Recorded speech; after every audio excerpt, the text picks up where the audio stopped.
Flare, what's it been like with some of the new guys coming into the guild? I know with a few of the guilds like Inner Sanctum, Insidia, and there's probably a couple others that I'm not mentioning, but having opted to stop raiding or downsizing or whatever they chose to do, some of their membership moved on, and I know some of them have come into Method. So how's that been? And are you guys welcoming the new kids nicely? And are they fitting in well to the family? Good times. That's the first thing that pops to mind. Um, while I'm not happy that other guilds fall apart, it's always good for our roster. And the environment, I'd say, is pretty harsh compared to a lot of other guilds. There are people come from other guilds thinking that, yeah, we're the top shit, we're the best here. We're always topping the meters, and then they come to methods, and things turn out quite differently than they expected to. Then we touched on a bit before the attitudes of people. We do have some elitist players, but in a sort of way that's something we encourage as well. We don't encourage flaming, but we do want the best of the best players, and with that comes a certain attitude as well. So for some people, while we always try to make people feel welcome, some people just won't because it's not their kind of environment. That can be hard to adjust to for some people. Yeah, I suppose it's always a new community that you're coming into. Never mind what you were in before, so it's a bit of an adjustment. So, do you guys do anything though to help people feel welcome, or is it pretty much sink or swim? It's a bit different, to be honest. Um, I'd say mainly I'm mainly involved with the healers, and for the healers, we have two guys who usually handle the recruitment, and those two are responsible to continuously talking with them. Then some of us, the rest of our healers, we usually always when there are stuff, when there are raids coming up and there's questions, etc., we try to make sure that they're always informed exactly what they need to know for bosses, etc. And yeah, we might not like hold their hands or so to speak, but we make sure they know what they need to know raiding wise. On the social part though, it's more or less up to the individual players to actually make some sort of contact, while the officers are always there, always, how do you say, respond to them, etc. They actually need to take the initiative themselves. There's no one that's going to be there like, hey, come and play with our 10-man raid or whatever. Of course, it can happen that they need a player or something, but there's nobody directly taking him into, what do you call it, into their team or whatever you want to put it, however you Well, want to put it. that really depends. Like, if the person who's joining came from a guild which people have joined from prior, like Scal, for example, with Hent and me, we knew him like for years prior to him joining here. So he had a really easy transition from IS to Method because of that. What do you say? I'm sorry, Padme. What do you think? I was gonna say, from my point of view, when I came in, I basically didn't know anybody really that well. I played with some guys during Cataclysm Beta, but that's it. And I didn't find it really hard to fit in. I mean, as you know, with Valiane, this group is like really nice, and if you just start talking on TeamSpeak a bit and hanging in the channels, discussing blah blah blah, and being active on the forum, it just comes with it. You don't even have to be logged in the game. The community is definitely there. It's just if you take the initiative and you actually want to become part of it, it really is a welcoming community, to be honest. It's just that some people come into an environment and they expect everyone to start talking with them and be their friends, etc. And that's sort of like real life. It doesn't really work like that.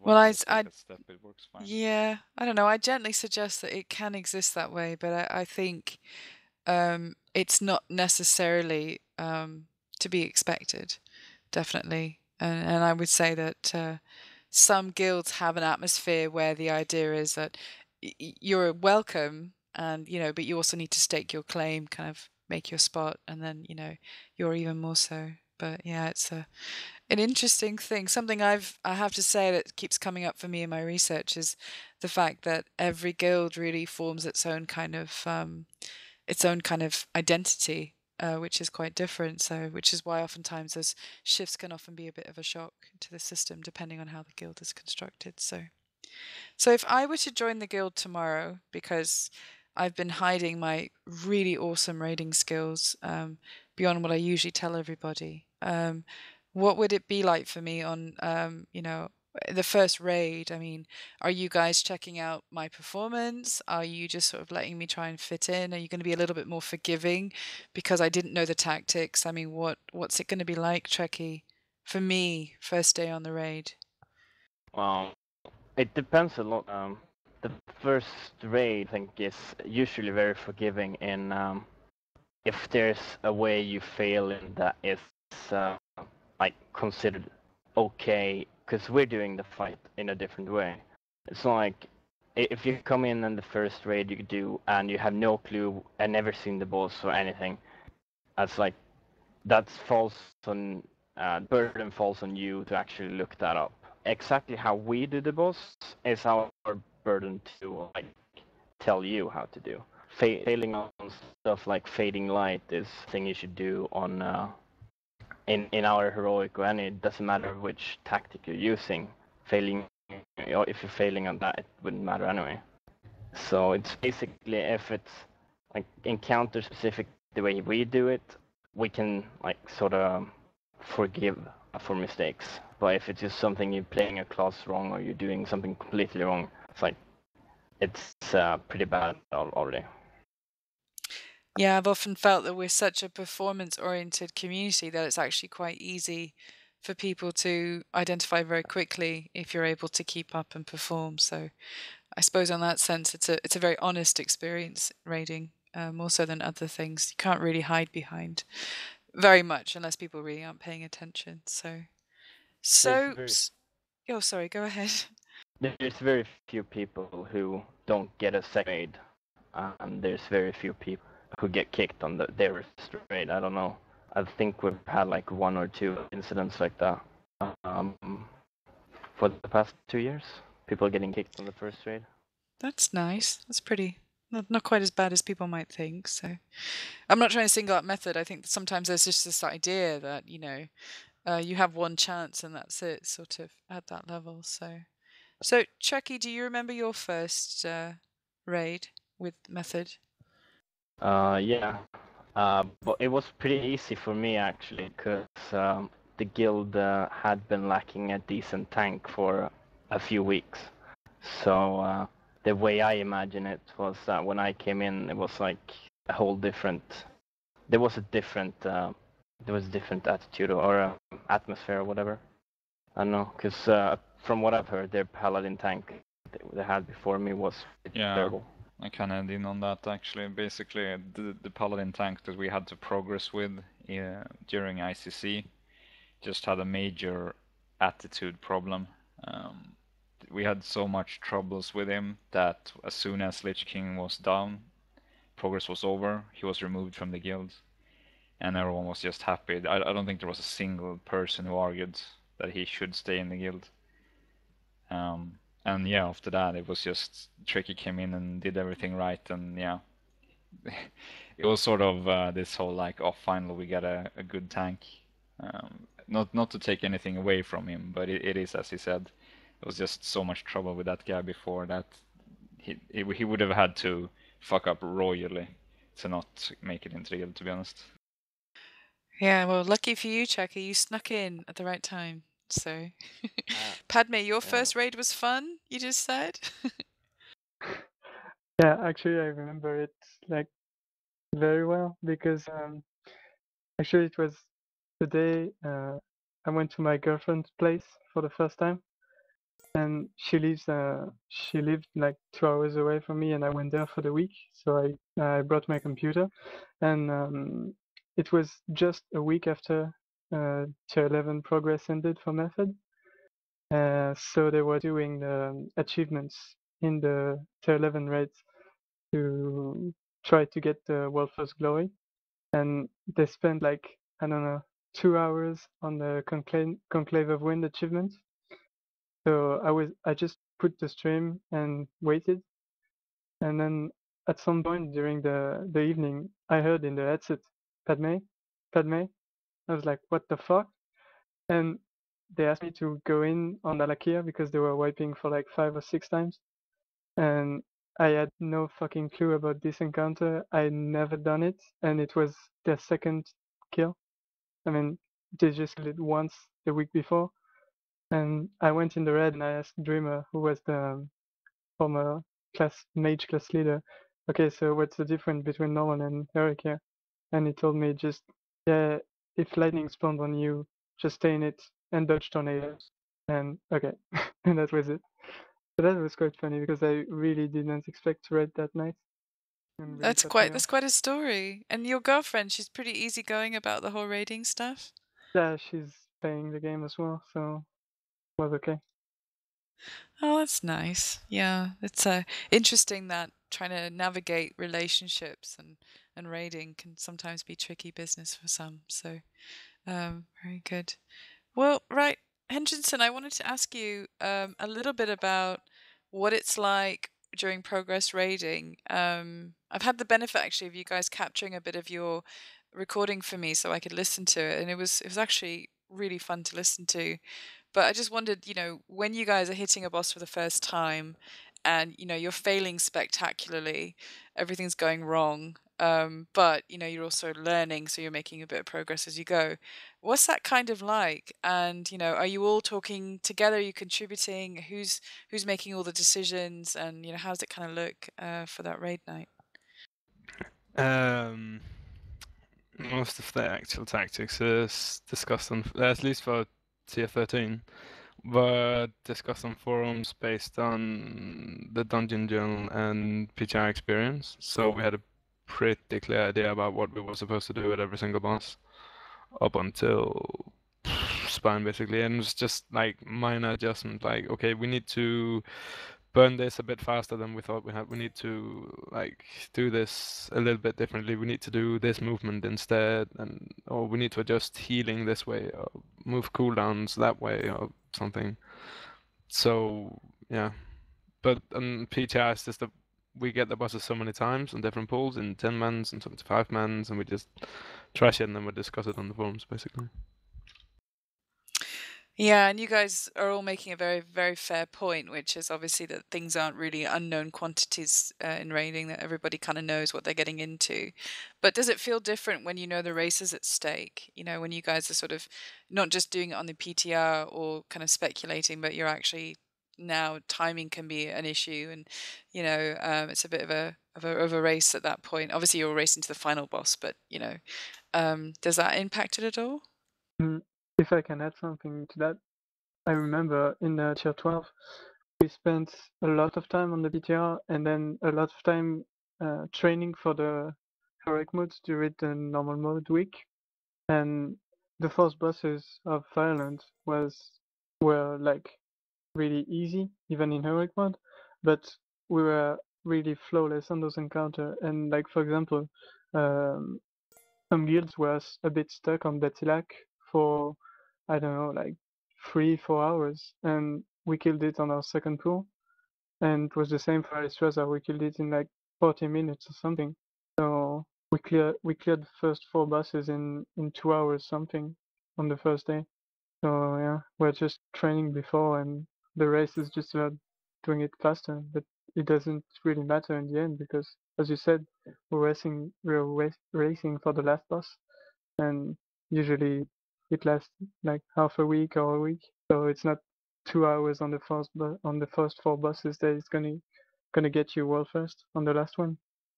Yeah, it's kind of the sad part because, like, so far every boss apart from the last boss has been tested on PTR, so the race is not really about the 90% of the instance. That is just clearing and gearing. It's just about that one boss, and like, the Dragon Soul was obviously about Spine as well because it was tuned retardedly, but Spam was retarded on PTR because it was so hard to do anything on that fight. Because it spawned debuffs that you had to heal through was like, I think 1/3 bigger than on live or something, retarded. And the debuffs you have to dispel around was also acting really weird. And it was just insta kills and insta kills and insta kills basically. So we didn't really have much, like, it was just, okay, the tendon has this much HP, okay. Let's see what happens on live. It's That's about all basically you it. could see. Well, okay, well, let me ask you, Hentrenson, if you could get rid of the PTR and you knew Blizzard was going to have a pretty good testing team in-house and you know a lot less about what was coming, would you prefer that? Yeah, I would. Progress would take a bit longer, but I would prefer it. But also then the dungeon journal should be like, you need to see the spell or ability before you get it in the dungeon journal. We said that a lot of times, but yeah, it hasn't happened. That is the preferable way though, that you see the ability before you get it in the dungeon journal. Yeah, so we actually wouldn't know like that Rag had an extra phase on heroic. We actually need to reach that point to actually know it. Yeah, it's I don't know.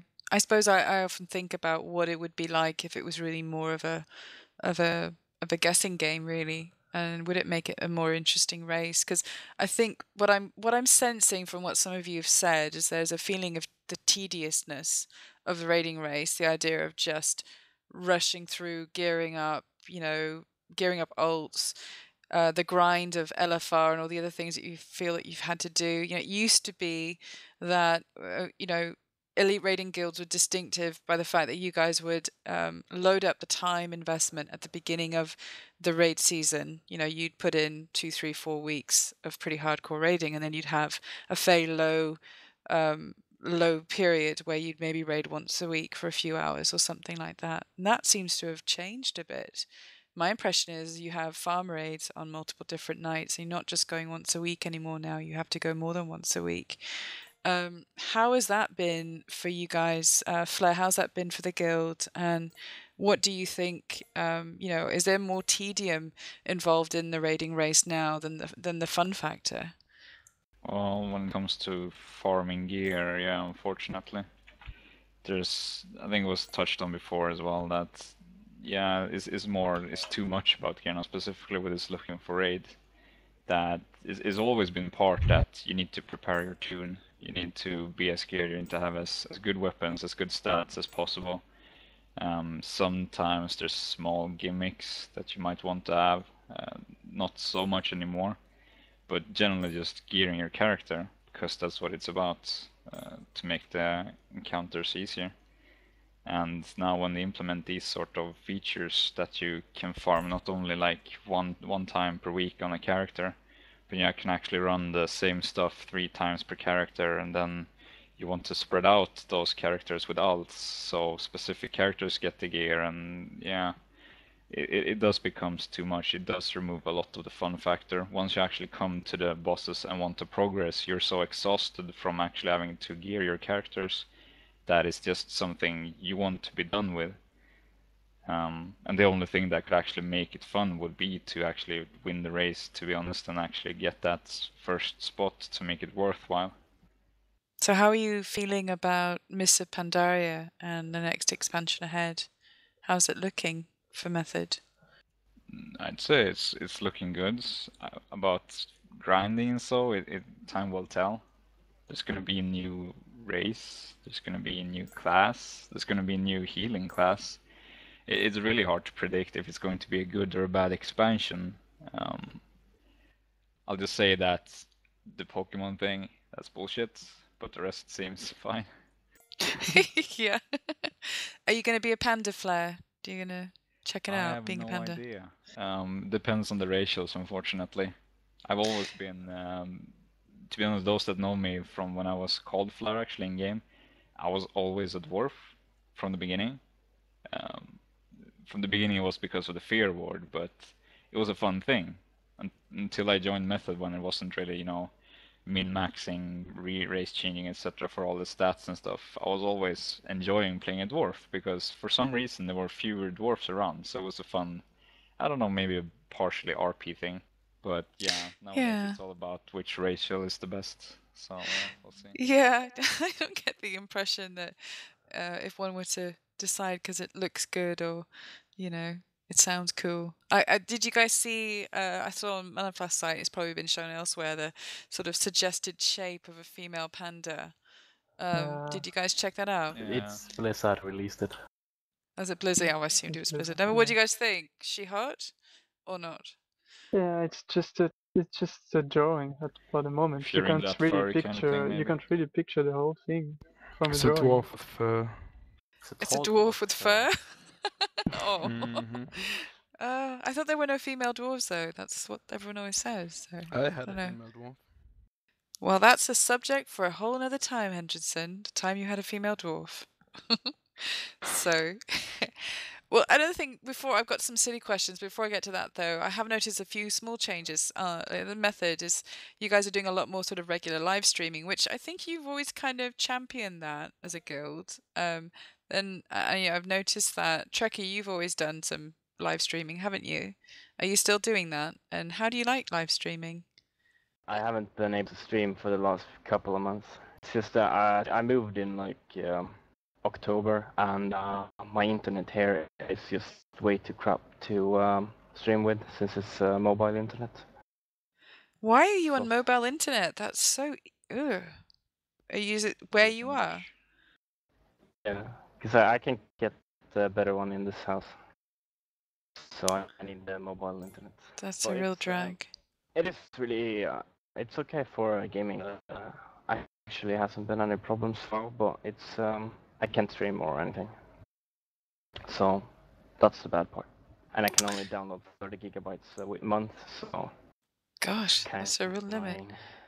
Yeah, I was just surprising being that you're from Sweden. You know, there's just this perception that, you know, Sweden's sort of cutting edge as far as the internet goes. That's Yeah. usually the excuse that people from other parts of the world give for why Europeans have, until just recently, always dominated the rating, is that you all have better internet. So, I think it's widespread, and it is a reason for it. I mean, it's very boring going into an online game and having a really bad internet. If you have a good internet by default, you might just pick it up and just keep going. Like, some of the Greek players have the internet cafe to actually have a good connection, and that's just no fun way to spend an evening. well, it depends on where you're from. Some cultures prefer playing communally and don't like the idea of being in isolation, whereas others prefer the quiet to focus and sort of do their own thing while they play. So it's interesting the different choices that we make when it comes to gaming. So as far as the live streaming goes, though, guys, you know, I've noticed methods sort of, you know, kick that up a bit. And is that, I mean, I know that there's sometimes a bit of, you know, positive incentive to do that and a bit of, although I realize very modest, but there's a bit of compensation that can come with it. But is it also kind of fun to sort of show what you're doing? Because I've noticed some raiders try and do like 24/7 and kind of constant live streaming. And I personally would find that a bit strange, sort of being on that level of show all the time. But you know, it seems to be the way of the way of the future. So Yeah, basically I've been streaming quite a lot, I'd say. I'm one of the few who's probably one of those who stream the most in Method, and I think I mainly do it because it's a fun thing at the moment. I've been seeing these other guys who are streaming other games like StarCraft 2, and people who actually seem to make like decent money of it. I don't know, maybe someday, but for now it's mainly because it is a fun thing. It's good publicity as well, I suppose, both for Gilda and yeah, me. Yeah. do you kind of lose awareness, Flair, after a while that you're actually streaming? Do you kind of forget that that's going on, or are you always aware that Definitely. somebody might be watching you? Definitely. In the beginning, I was very aware of it. Like, okay, maybe I shouldn't say this or do that because, yeah, people are watching now. But sometimes it just becomes natural. Like now when I start playing WoW, usually I just start up WoW and then I start the streaming client as well, just by habit because I usually do that. And then sometimes I end up, okay, maybe I shouldn't have said that when I have a few hundred people watching me, but most of the time it's just good fun. Yeah. Oh, good. Well, I have to encourage everyone to check out Flair's stream. So, which is always fun to watch. But yeah, in fact, I'm planning on doing a live stream about live streaming in the near future. So I might pester you, Flair, to participate in that. It should be interesting if I can get it organized. So, and I'm not really a live streamer myself, so this could be quite amusing. So, tried to do some live streaming about a week and a half ago with Starum and Buzzkill of Nihilum and Mana Flask, and that was pretty ridiculous because it took us 3.5 hours to get the live stream going. And we finally did. We spent so much time talking to each other, and they kind of warp your mind after a while, those guys do. So I don't think I quite recovered from that live stream experience. So that's a whole other thing. That's about the level 60 guild that they've started on Mana Flask, which is quite fun actually. I know a couple of you guys have gotten involved in that, so which is kind of nice.